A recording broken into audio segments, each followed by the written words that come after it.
Whoa. Yeah, that's right, Josie. Get in on the opening there. How's it going, everybody? My name is Mickey on VHS. I'm here with my lovely co host.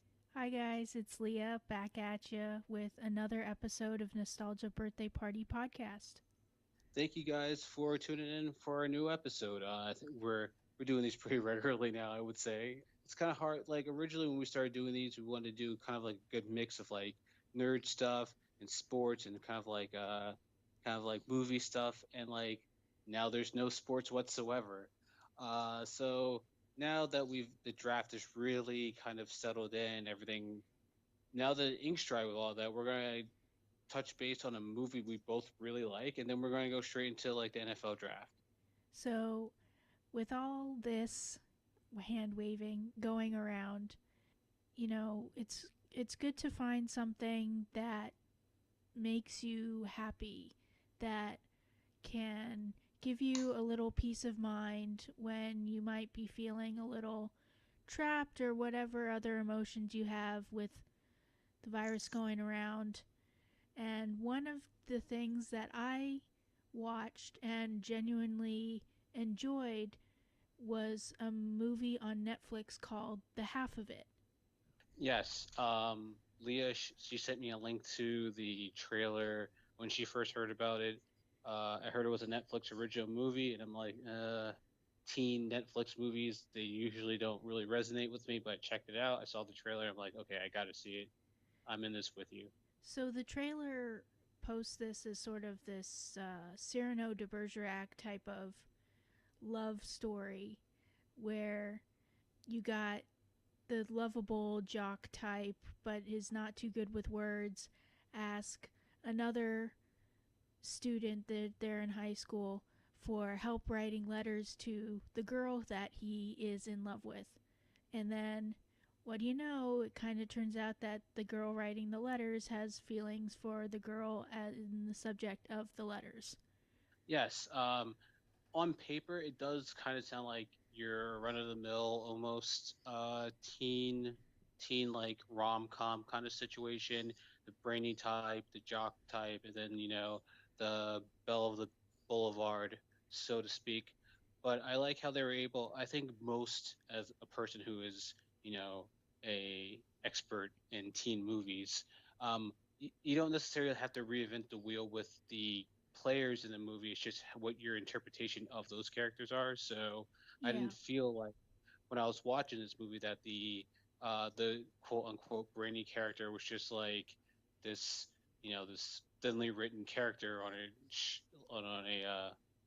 a script. I didn't think the jock character was football guy that's like super popular and just he has everything together except this one thing, and like the girl that they both are interested in is not just like this blonde girl that it's like, oh, I was supermodel that just so happens to go to the school and no one understands me. This movie, the half of it, is a lot deeper than just those typical tropes that you would think. It's not even as they put it in the opening scene. It's not a love story. You not in the typical romantic way anyway. And it's about familial love, friendship love. I mean, getting to know yourself and loving yourself. So it's a lot more than just what they put out in the trailer, and I appreciated this in-depth look at all the different types of relationships going on in the film. Yeah, I remember I read a review of the movie, and one of the things that stuck out to me, they said that like it's a movie where everyone doesn't necessarily get what they want, but everyone gets what they need. And I Mm-hmm. thought that was a really, really great line to kind of sum up the movie. There's so many ways where they could have just gone very like kind of straight, the safe way to do it. Even though it's a teen movie dealing with LGBTQ plus, got right on my first try. Um, to a certain degree, we now live in a day and age where like movies about this are, I would say, they're kind of the norm. They're not as whoa as it would be in like I don't know in the 80s or 90s. So I thought with them doing this movie, they could have accidentally just gotten really kind of stereotypical or whatever. But just everything in the movie works. I like the fact that they use letters in the movie. I always like to see any kind of teen movie that has to do with something that like I could relate to when I was like a teenager, not Mm, just like, oh, I'm gonna text this person, I'm gonna do this on social media, LOL, JK. It was like there's some stuff in there like that, but not too much of it. yeah, they made use of Like both. yeah, and I think it really worked together. Josie knows what I'm talking about. I think it really worked in the movie. So, speaking about love, I have to transition over to the NFL draft. Mickey, what do you think about the Packers taking Love in the first round as a quarterback? Well, since we're talking about love, I have to say I do not love that pick at all. Uh, I was looking at the draft, and just one of the things I thought was funny about the draft, Roger Goodell gets on there, and like in the beginning of every night of the draft, he's like wearing a suit and everything, hair slicked and everything. He's looking like $1 million, like he's about to break excuse me, social distancing rules and just party out in the town. And then by the end of the draft, he's half awake. He's wearing a t-shirt. There's like, Slouched in that chair. yeah, the dude's barely hanging on. He's like, this team takes a wide receiver. How crazy. I'm just like, dude, he is 5 seconds away from falling asleep live. It's going to be awesome. They told us it was the most watched NFL draft in draft history. I'm like, yeah, because what else? There's There's nothing nothing else else to going do. on. Literally nothing else to do. Think football fans are going to pass up the opportunity to even hear people talk about football? Get out of here. But I just want to say that back to the draft. The Packers, I really thought they should have been a little bit more aggressive in the draft to move up. I thought going into the draft, their biggest need, there's some spots in their defense they could have used, they could have upgraded, but they're in a similar situation that the New Orleans Saints are in, where it's like, yeah, this 30-plus-year-old quarterback, Drew Brees is older than Aaron Rodgers, but you just got to the NFC Championship game. You're kind of in a win now mode. Like, let's do it. Like, Aaron's coming back next year. Let's just get as much beef around them as humanly possible. And let's try to go to the Super Bowl. So while I'm watching the draft, I'm like, all right, I'm mocking who I think they're going to, what wide receiver they're going to take or whatever. Hmm. And I know they're not going to get any of the big three, but I personally thought Michael Pittman Jr. is like, I thought he was one of the best, like long term, one of the best receivers in the draft. I think he's going to be a consistent receiver in the league for 10 plus years. I was kind of hoping the Jets were going to get him, but didn't work out that way. So I'm like, oh, even if the Packers don't seem to be moving up like they should, they're still in a prime place where they can get Michael Pittman Jr. And maybe if they really wanted to, they could probably get another wide receiver in the second round and get really flashy about it, but I don't know. So I'm watching the draft, and then they pick Jordan Love. And I am like, what is happening? I think I told you it was like, it's the equivalent of like, you get your girlfriend, your current girlfriend, she broke up with her ex boyfriend. She cheated on her ex boyfriend with you. And now, like 10 years later, she's starting to see another guy while you're dating her. It's the same thing that happened with Brett Favre with Aaron Rodgers. It's now happening with Aaron Rodgers and Jordan Love. It's They kind of poetic when you think of it. they want to have Aaron Rodgers be like a mentor to this guy, and the way that Brett Favre wasn't for Aaron Rodgers. And I just don't. Aaron Rodgers strikes me as a bit of a curmudgeon, and I don't know that he will really take the role of mentor that seriously. And now he's coming out saying that he doesn't necessarily see himself retiring as a Green Bay Packer. So there's a lot going on, I think, about the Packers taking a quarterback so early or at all. And that's the thing you were mentioning about wide receivers, that the Green Bay Packers have consistently over the years had a problem putting the necessary talent around Aaron Rodgers in order to win. Usually it's been a suspect defense, but now they seem to have bolstered that. They finally have a running back, and now they're lacking in wide receivers. So the fact that they didn't like you say, try and trade up for someone was a bit surprising. Yeah, I think that I mean the way the head office has really ran the organization. I would think that with the caliber of a quarterback that Aaron Rodgers is, we should have seen something like a dynasty in Green Bay. I think they're usually really what's I can't think of the right word. They're usually kind of they they're usually kind of quiet in free agency. You never really see them go after the big names, Right. and for whatever reason, drafts come and go. You never really remember them picking anyone that's too big of a deal.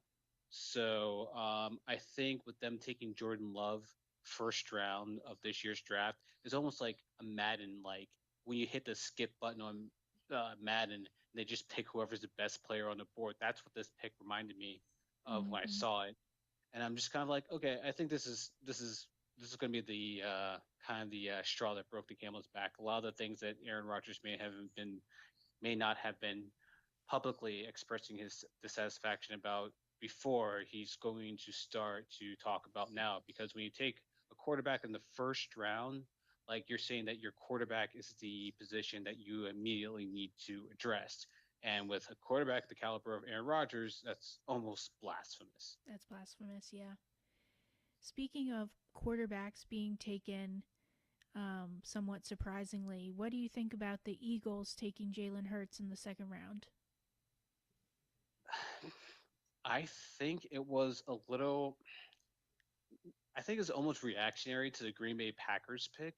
I didn't really see Jordan Love being a first round talent. I thought that the first round would be wide receiver heavy. The second round would be the round where all these stud running backs would go off the board, and then you would see guys like Jalen Hurts and or Hearns, whatever to do, and Jordan Love. I thought in the third round that was where you're going to really see these guys go off the board.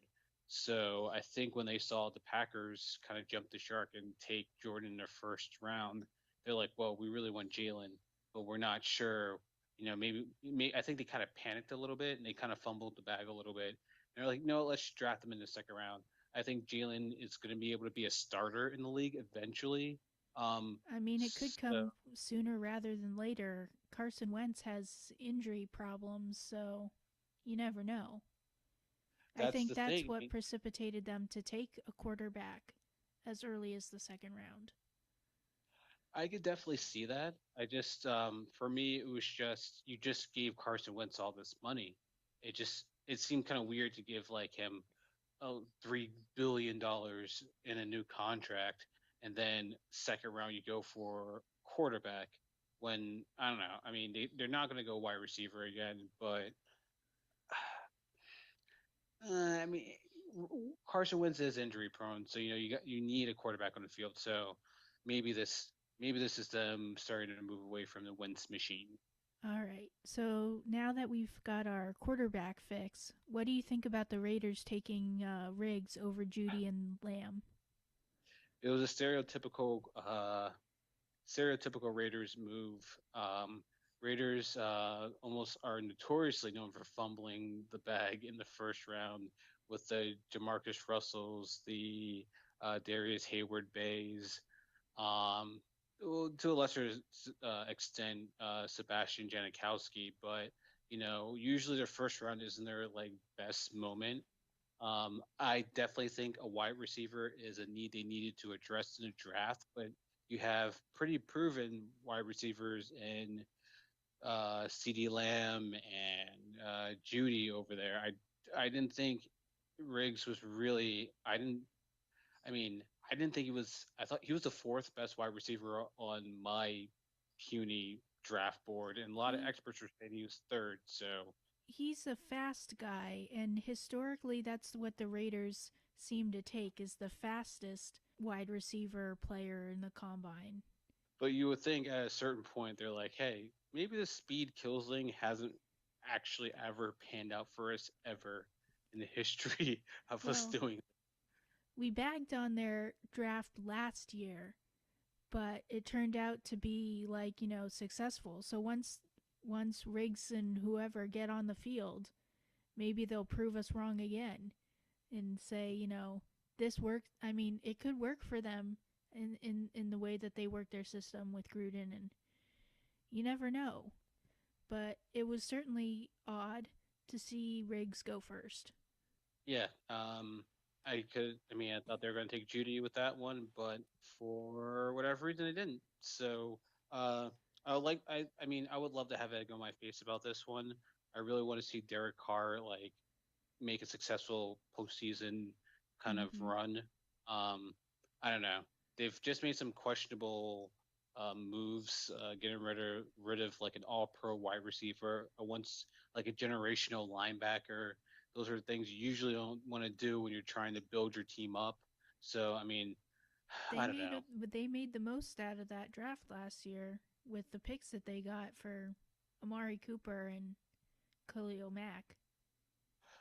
I mean, only time will tell. I mean, at least two of those players from those draft picks have to be bona fide studs. So I suppose. Well, in terms of being suspect, what do you think of the Patriots draft? they're tanking for what's his name, the quarterback that looks like your Trevor friend's. Lawrence? Yeah, he looks like your best friend from elementary school's like sporty older sister. That one. It's. I think it's very obvious that's what they're doing. Usually they go for. They have like this. It's like draft whispering. Like they know like the exact player that's going to fit their style and will be successful in their organization. Even if they're not the biggest name or whatever, they still pick like these almost no name kind of guys they drafted and they become like elite players. But like in this draft, it's like okay, I knew they weren't going to draft a quarterback in this one because other than Joe Burrow, I mean, I don't think any real quarterback is a like a home run hit out of the draft. Maybe Jalen Hurts or whatever. Um, but the draft just seemed like they had their tail between their legs the entire time. I think they're gonna go for this Jarrett Stats, Slim Jim, whatever his last name is. I think they're gonna have him as their starter. It doesn't seem like it's gonna work out with Cam Newton, which I don't know. I feel like that's kind of a no-brainer. Cam's humbling himself, so I mean, you would think they would want to sign him, but I mean, I don't know. I just it just seems like they're going to try to tank this season to get what's his face, his older sister, Trevor Lawrence, yeah. Trevor Lawrence. And I just before we go any further with that, I'm just making a joke. I don't want anyone to like send me death threats on social media. It's a harmless joke. Well, I'd be remiss not to point out that Bill Belichick's dog was doing some of the drafting that night. That was the moment of the draft for me. Just seeing his dog at the chair on the screen making the picks. That that that was everything. I'm a conspiracy theorist. I say that that was even Belichick's real dog. I think he rented that dog to seem a little bit more human. And after the draft, he got the dog out of there. It's probably his neighbor's dog. He's like, "Yeah, can your dog just like sit on my chair for a little bit?" Yeah. Well, if the Patriots are going to plan to tank, I think they're going to have to do even more because, no offense, they play in the AFC East, and you've got Miami, and even drafting Tua. Who knows what his health is going to be like? They've got Fitzpatrick there to work his Fitz magic for a little bit longer. But, tanking in the AFC East is a tall order. And speaking of the AFC East, how about those Jets? Jets. I actually really like their draft this year. Originally I wanted them to take Tristan Wirfs. What a last name. I originally wanted them to take him in the first round, the offensive lineman. I thought he was pretty good out of college. He had really good combine numbers, but like with all the kind of tape, not like I have, you know, college football tape sent personally to my house. I mean, it's just me watching NFL Network all the time. He seems to get like he looks like he needs some like fine tuning with his hand movements, and he gets beaten underneath a lot. So I was kind of like, maybe we shouldn't draft this guy. And Makai Becton seems like he's going to be the real deal. He seems like a stud. So the draft's happening. I'm like, please, I don't ask for much. Can we just please get Mackay back then? And he just fell right into our laps. Douglas did his thing. He drafted him. Very happy about that. Really kind of wanted Michael Pittman Jr. in the second round, but he was immediately taken off the board by the Colts. We were able to get Denzel Mims, Mr. Triple Double Overtime. So I'll take that. I think the draft was really good. I think we addressed a lot of issues that we needed to address. We even got like a back in the backfield to help carry the load with Le'Veon Bell. I honestly bold statement, but I do not think the New England Patriots are going to win the division this year. I'm not saying that the Jets are going to. Um, I put money on the Bills. I think it's either honestly, us or the Bills. The is either us or the Bills.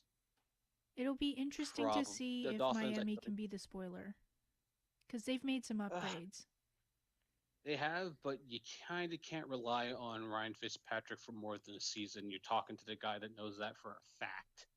That's true. Um, Their other quarterback currently, he's still recovering for a gruesome hip injury. So I'm not even sure if Josh Rosen's still going to be on the roster uh, for much longer. So it's either going to be the Jets or the Bills to take this division this year. The Bills just got Stephon Diggs. That keeps me up at night. So I'm really happy about the draft. I think it's one of the best drafts we had in years. But again, that's just me looking at the needs versus the quality of college players we got. We'll really know how good this draft is in 2 or 3 years. Hmm. What do you think about the 49ers? Well, I thought I was surprised I saw they were trading down one pick. It seems confusing to me for them to do that, but they made the most out of it and picked up a solid Kinlaw, defensive lineman, and going with yet another defensive lineman. It seems to be Lynch and Shanahan's go-to. My dad, my dad has this theory that if you have like an above average quarterback on offense, but then you build up one facet of the game like so strong that you could have a championship caliber team. And for San Francisco, that's obviously the defensive line. It got them all the way to the championship, got them all the way to the Super Bowl last year. So let's see if this pays off. And let's see, they took Ayuk as a wide receiver. They traded down. Oh, no, no. They traded up to get him for their other first round pick. And, it makes sense, I guess, the way that Garoppolo plays quarterback. He doesn't really throw the long bombs. He sort of throws passes and slant routes across the field, and they play off of yards after catch. So that's what this wide receiver is like, plays with the yards after catch. So I think that was cool. And Joe Staley retired, which is obviously a bummer. That guy has been through some of the tough San Francisco 49ers years and has always been like this stalwart. And it'll be sad to see him go, but it was really cool that the 49ers traded with Washington to get Trent Williams.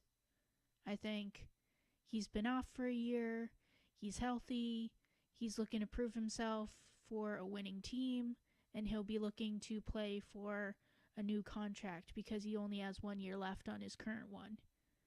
So, all in all, they didn't have that many picks, the 49ers, in this draft, but I think they made the most of it.